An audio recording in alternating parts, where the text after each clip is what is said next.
Saludos mis máster de la conciencia. Vamos a continuar con los relatos de poder, lecturas comentadas. De que suspender el diálogo interno implicaba algo más que solo reprimir las palabras que me decía a mí mismo.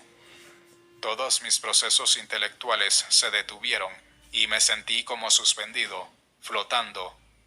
Una sensación de pánico surgió de esa vivencia y tuve que reanudar mi diálogo interno como antídoto. Te he dicho que el diálogo interno es lo que nos hace arrastrar, dijo don Juan. Y el mundo es así como es, solo porque hablamos con nosotros mismos acerca de que es así como es. Don Juan explicó que el pasaje al mundo de los brujos se franquea después que el guerrero aprende a suspender el diálogo interno. Cambiar la idea del mundo es la clave de la brujería y la única manera de lograrlo es parar el diálogo interno. Pausa. Cambiar la idea del mundo, cambiar de la descripción de nuestro mundo. Para poder cambiar la descripción de nuestro mundo, se empieza parando nuestro diálogo interno. Es decir, paramos todos nuestros pensamientos, cambiamos nuestra forma de pensar. Cuando pensábamos de esta manera, lo volteamos la moneda o la lectura de ese libro o la lectura de la visión de la vida o la lectura o descripción de lo que estamos viviendo y pensando. Necesitamos aprender a aquietar nuestra mente, a aquietarla, para poder cambiar nuestra visión del mundo. Continuamos. Lo demás solo es arreglo. Ahora estás en la posición de saber que nada de lo que has visto o hecho, con la excepción de parar el diálogo interno, habría podido de por sí cambiar nada en ti o en tu idea del mundo. El asunto, por supuesto, y es que ese cambio no sea un trastorno. Ahora entenderás por qué un maestro no presiona a su aprendiz. Eso nada más fomentaría obsesión y morbidez. Exacto. Pidió detalles de otras experiencias que yo hubiera tenido al suspender el diálogo interno. Pausa, vamos a hacerle otra pausa. Cada las lecturas de Don Juan es de mucho enriquecimiento, muchas joyitas. La enseñanza-aprendizaje que se da entre maestro y aprendiz, o en Nahual y aprendiz, y en cualquier cosa, ¿no? No se puede presionar el nivel de conciencia del aprendiz. Cuando nosotros presionamos ese nivel de conciencia, su punto de encaje está demasiado fijo y cristalizado. Entonces, cuando se presiona esa parte de la visión tonálica para poder comprender la visión nahuálica del mundo, esa otra forma espiritual del mundo, pues muchas veces los aprendices salen asustados ante lo que observan y ante lo que se observan a sí mismos, ¿no? Verse y conocerse a sí mismo es una gran experiencia, pero también muchas veces pues es un enfrentamiento con nuestro ego. Hay que aprender a respetar el nivel de conciencia y de aprendizaje de cada una de las personas. El maestro G mencionaba 7 niveles de comprensión, desde el hombre 1 hasta el hombre 7. Don Juan Matus lo maneja en 4, lo que es el aprendiz, el guerrero, el vidente, el hombre de conocimiento, 5, y el nahual. Son 5 niveles que se amplía ese conocimiento. Un nahual no puede enseñarle cosas a un aprendiz de lo que ha visto, sino lo debe de llevar poco a poco, poco a poco. Bien, continuamos. Hice un recuento de cuanto pude recordar. Hablamos hasta que oscureció y ya no pude tomar notas cómodamente. Debía atender a la escritura y eso alteraba mi concentración. Don Juan se dio cuenta y echó a reír. Señaló que yo había propiamente logrado otra tarea de brujo y escribir sin concentrarme. Apenas lo dijo, advertí que yo, en verdad, no prestaba atención al acto de tomar notas. Parecía ser una actividad separada con la cual yo no tenía que ver. Me sentí raro. Don Juan me pidió sentarme junto a él en el centro del círculo. Dijo que había demasiada oscuridad y que ya no me hallaba seguro sentado tan al filo del matorral. Un escalofrío ascendió por mi espalda. Salté a su lado. Me hizo mirar al sureste y me pidió que interrumpiera mi diálogo interno y estuviera callado y sin pensamientos. Al principio fui incapaz y tuve un momento de impaciencia. Don Juan me dio la espalda y dijo que me apoyara en su hombro y que una vez que aquietara mis pensamientos, debía mantener los ojos abiertos mirando el matorral al sureste. En tono misterioso, agregó que me estaba planteando un problema y que, de resolverlo, me hallaría preparado para otra faceta del mundo de los brujos. Planteé una débil pregunta acerca de la naturaleza del problema. Él rió suavemente. Esperé su respuesta y de pronto algo en mí se desconectó. Me sentí suspendido, como si mis orejas se hubieran destapado. Miriadas de ruido en el chaparral se hicieron audibles. Había tantos que no me era posible distinguirlos individualmente. Sentí que me quedaba dormido y entonces, de pronto, algo captó mi atención. No era algo que involucrara mis procesos mentales, no era una visión, ni un aspecto del ámbito, pero de algún modo mi percepción participaba. Estaba completamente despierto. Tenía los ojos enfocados en un sitio al borde del matorral, pero no miraba, ni pensaba, ni hablaba conmigo mismo. Mis sentimientos eran claras sensaciones corporales. No requerían palabras. Sentía que me precipitaba hacia algo indefinido. ¿Acaso se precipitaba lo que de ordinario habría sido mis pensamientos? Fuera como fuese, tuve la sensación de haber sido atrapado en un derrumbe y de que algo se desplomaba en avalancha, conmigo en la cima. Sentía la caída en el estómago. Algo me jalaba al chaparral.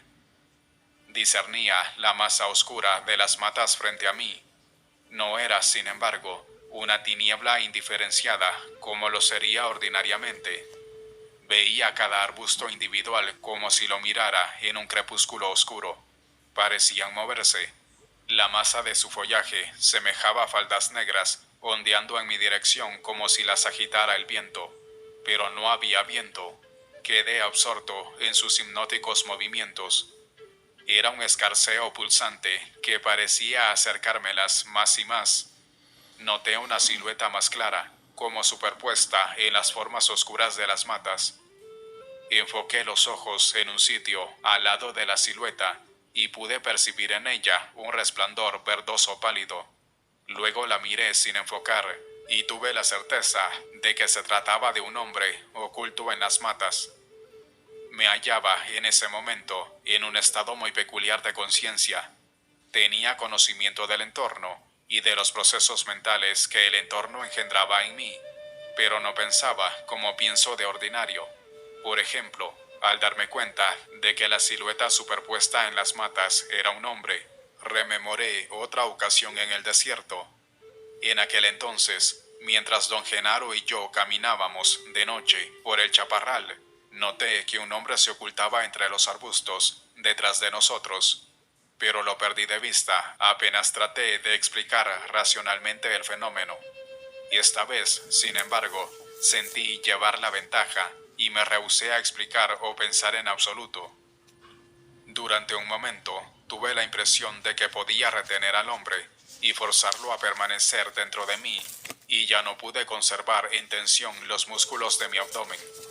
En el preciso instante en que cedí, la forma oscura de un enorme pájaro o alguna clase de animal volador brotó del matorral y se me echó encima.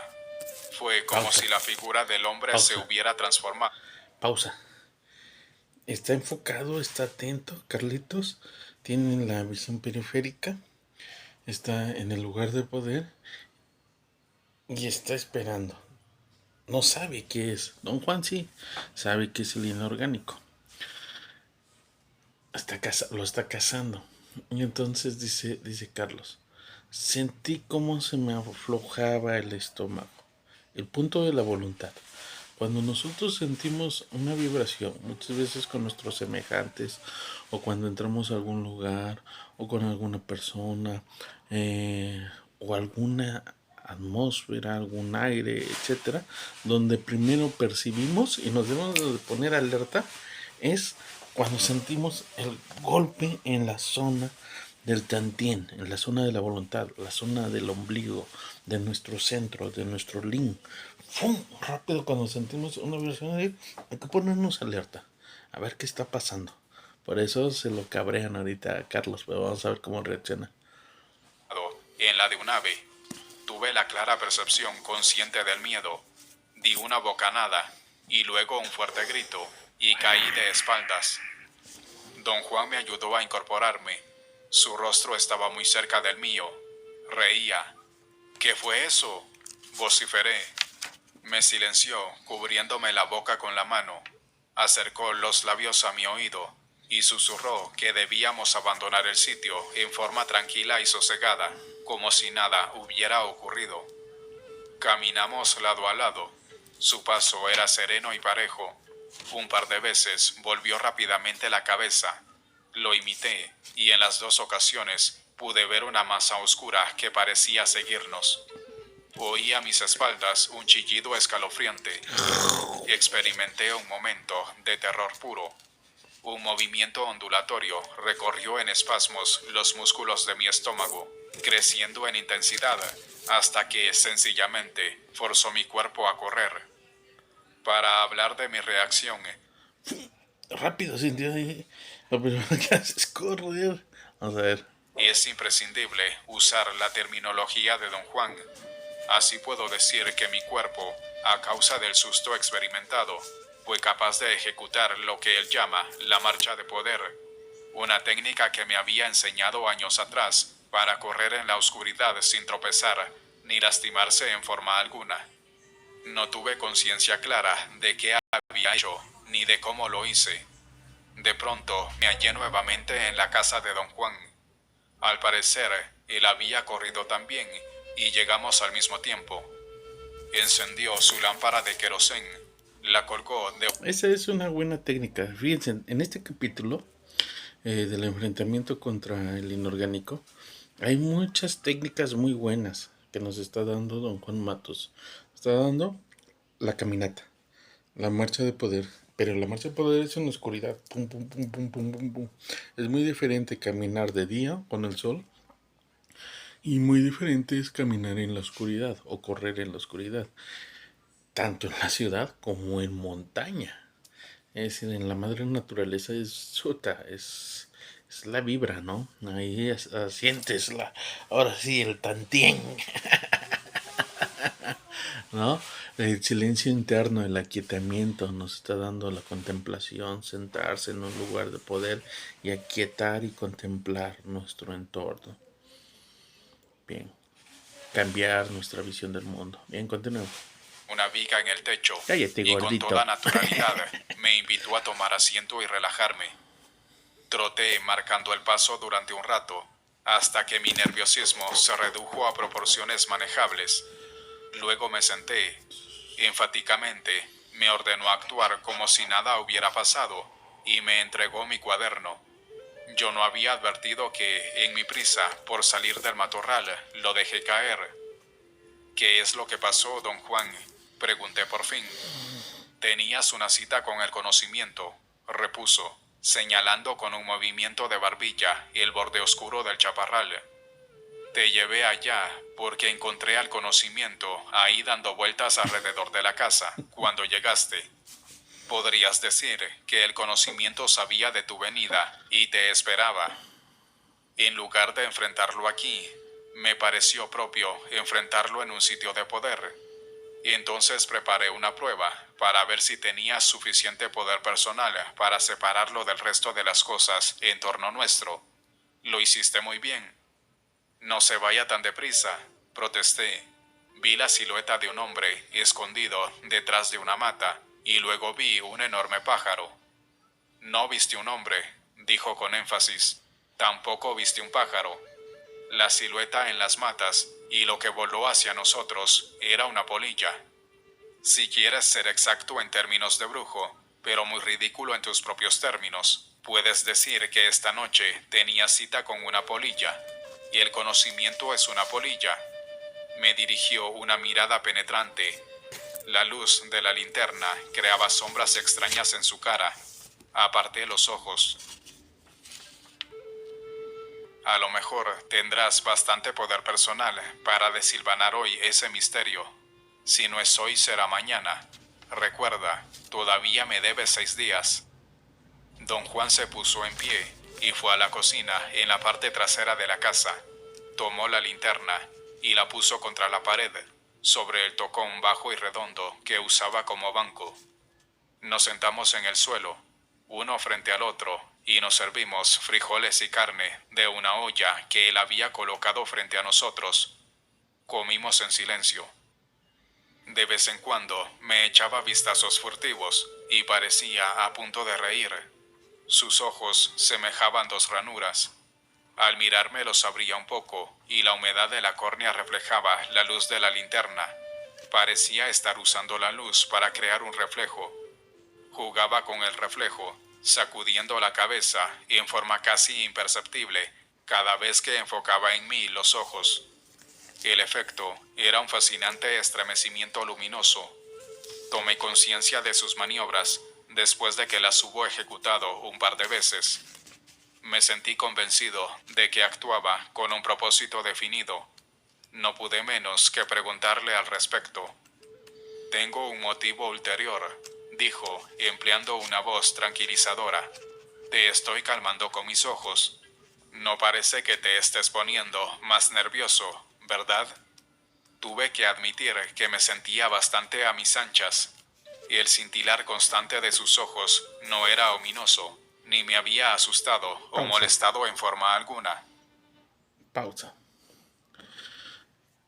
¿Qué nos enseña, qué aprendemos aquí de este relato? ¿Cómo don Juan Matus lo calma a Carlos Castaneda después de su primera impresión con la polilla, con el inorgánico, contra el espíritu, ¿no? El encuentro con las fuerzas de la segunda tensión muchas veces pues son llenas de miedo, de pavor, de terror, paralizan al ser humano común y corriente, ¿no? Está hasta la frase esa de que perdió su alma, ¿no? O necesitan levantar su alma, o se enfrió el cuerpo, una y mil cosas pasa. Entonces acá lo primero que siente Carlitos es el golpe en el tantín y de ahí empieza, como ya está entrenado por Don Juan, entra lo que es la marcha de poder, tanto en movimiento como de manera estática, ta, ta, ta, ta, ta, ta. Y luego Don Juan en una chulada, en un acto mágico, lo lleva a la cotidianidad, entró a la segunda tensión y lo lleva a la primera tensión. Ese acto de cotidianidad, el famoso bajón, ¿no? En el cual le dice, escribe, regresa a hacer actividades cotidianas que te saquen de lo que es la segunda tensión. Escribe, come, ¿no? Empieza a comer, ¿no? Por eso don Juan lo está viendo, cómo está reaccionando su cuerpo. Cada vez que don Juan lo veía, Carlitos, era para ver cómo estaba reaccionando su cuerpo físico, su cuerpo vital y su cuerpo energético, su aura, su luminosidad, que tanto había desprendido energía, ¿no? Los encuentros en una realidad aparte cuando se encuentra con el grupo de don Juan Vicente Medrano, pues cómo lo ven, ¿no? Cómo ven los brujos ven el campo áurico de las personas y ven cómo son, cómo se encuentran, cuál es su nivel, su estado de conciencia. Es como un Sherlock Holmes, pero chamánico, ¿no? Ven más allá. Entonces aquí don Juan pues lo trata de calmar a Carlitos Castañeda. Y le dice, el conocimiento es una polilla. Qué chingonería. Qué padre. El conocimiento es una polilla. Pero ¿por qué le dice eso? Que el conocimiento es una polilla. El conocimiento, el poder. El conocimiento y el poder van de la mano. Todo depende de saber qué hacer con ese conocimiento. Estás parado en la eternidad, le dice don Juan. Y ahorita le dice, el conocimiento es una polilla. ¿Qué es una polilla? Una mariposa nocturna de oscuridad. Las polillas del conocimiento. Más adelante nos revela don Juan porque le dice esto a Carlitos. Pero lo dejaremos para otro capítulo. Fuerza, Master.